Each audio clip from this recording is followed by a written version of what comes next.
My latest 45 haul is coming up next.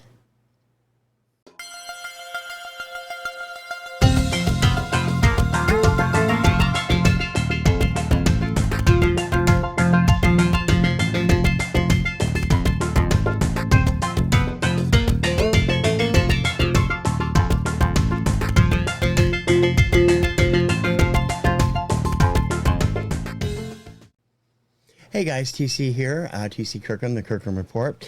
My friend Dawn over at Two Hip Chicks has been doing some sales with Johnny over at Kajun Resellers. She's been selling a bunch of sets of 45s, and I love getting 45s. I love getting mystery boxes. Last one I got from her was a mystery box. These I knew what was getting, and although I had some of them, I looked through and there was quite a few I either didn't have or only had on an album.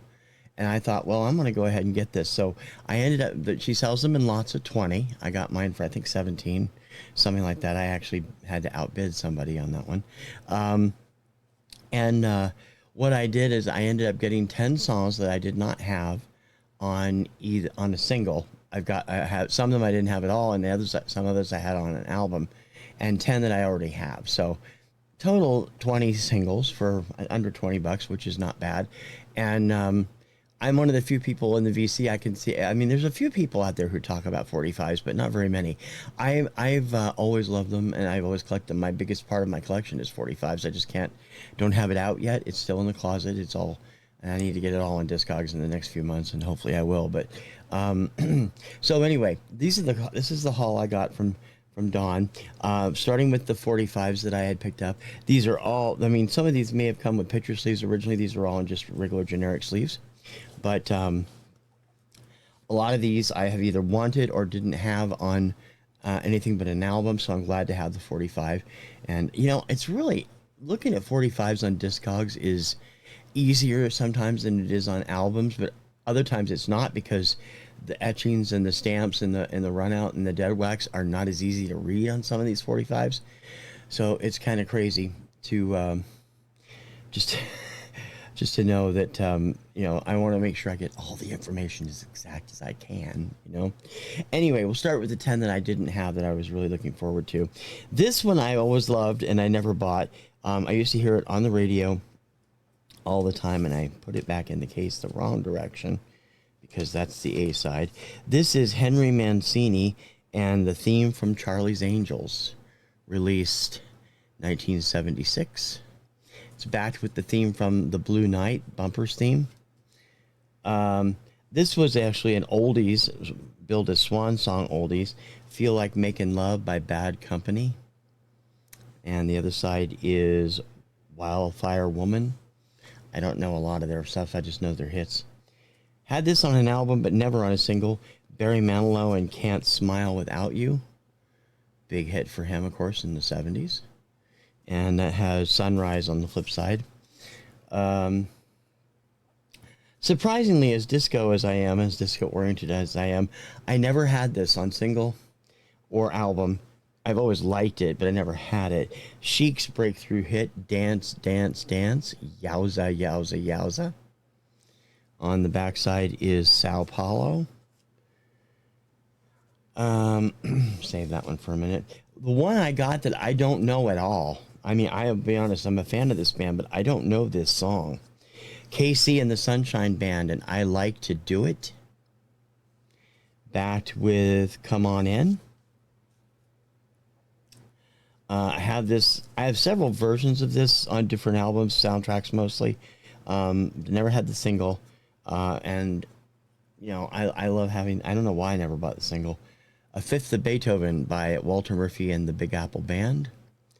There's that wonderful private stock label from the mid-70s. Backed with a song called California Strut.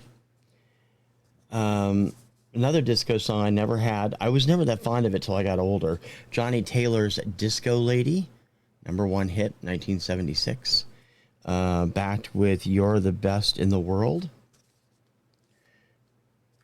Classic from 1975. I'm surprised I have this on one of those K-Tel albums, but I don't have the actual single.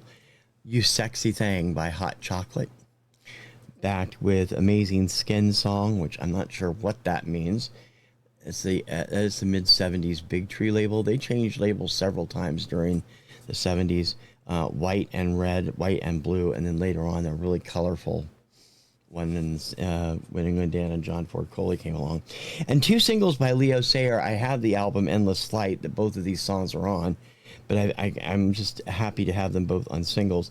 Leo's "You Make Me Feel Like Dancing," followed by with the flip side Magdalena, and the classic ballad "When I Need You," backed with "I Think We Fell in Love Too Fast" on that wonderful palm tree Warner Brothers logo from the '70s. The 10 that I have already in my collection, these might be different pressings. I don't know because I haven't gone through all my 45s yet, and I'll be determining that when I actually put them into Discogs.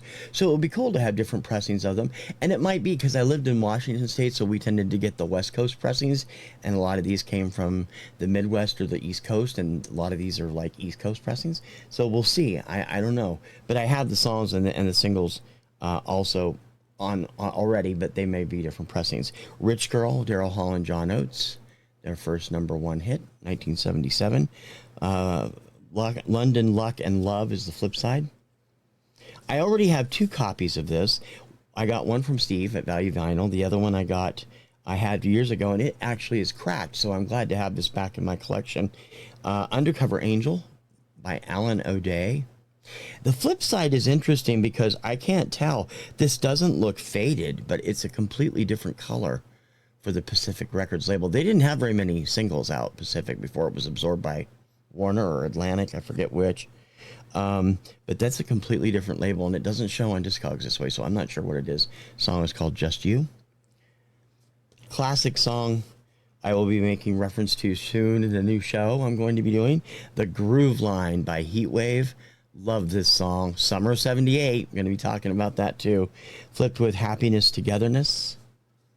Of course, Heatwave was led by the awesome writer-producer Rod Temperton, who later would do a lot more stuff with other artists, including Michael Jackson.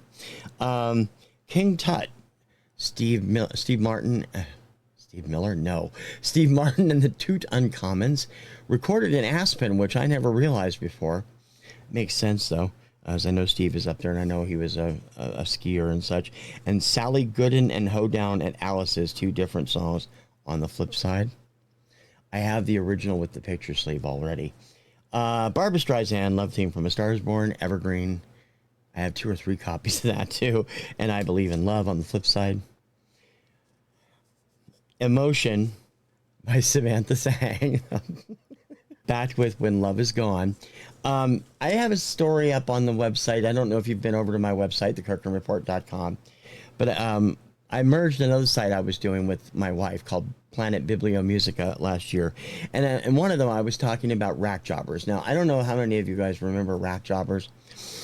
These are the business people that bring product into a business that doesn't want to order it itself.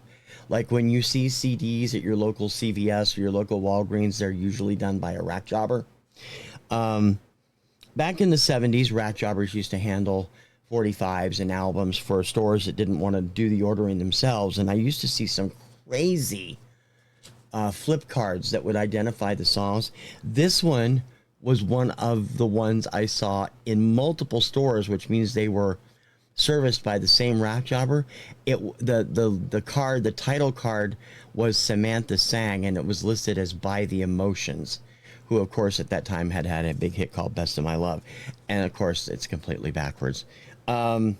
Just a little regression, sorry about that. Back to the now. Manfred Mann's Earth Band and Blinded by the Light. I have that, of course, already. Starbird #2, the flip side.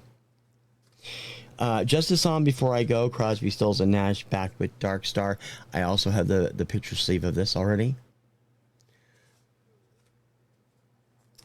Little River Band, Lonesome Loser, and Shut Down, Turn Off. And finally, Heaven on the Seventh Floor, Paul Nicholas. This is the only hit Paul Nicholas had in the States. He was known in Britain, but he became best known for this song, even though he would later, I think I can't remember who he played in Sergeant Pepper, and he was also in Tommy. Do You Want My Love? Is the back of it. I believe he played Cousin Kevin in Tommy, if I'm not mistaken. So those are the latest haul. And Dawn, thank you. I have another one I just picked up from her yesterday at Johnny's at the latest auction she did with Johnny. So I'm looking forward to getting that. And I have a few more things that are popping up here and there that I will be bringing up to you in the near future, and also a few other specialty shows I'm working on. Thank you for your patience with me, because I am still in the midst of finishing the office. I should have another Calax up today or tomorrow. Hopefully that's the plan. And actually start to get everything finalized in the next couple of days. And when I do, you'll see a new look and how it all changes in here. And I hope you like what you see. Don't forget to like and subscribe to my channel. I really appreciate it when you do that. And don't forget to give a big thumbs up. Remember, watch the video. Don't just subscribe. Take the time to watch the video, because I want to hear from you. Leave a comment. Let me know what you think of other videos. I love to hear from you, and I will comment back. Don't forget to help me spread the word too, because more people know about me, the better off I'm going to be. Thank you for watching, and I hope you like what you've seen here, and I hope you like what I've got coming up in the future. Until next time, I'm TC Kirkham, the Kirkham Report. See you later, baby.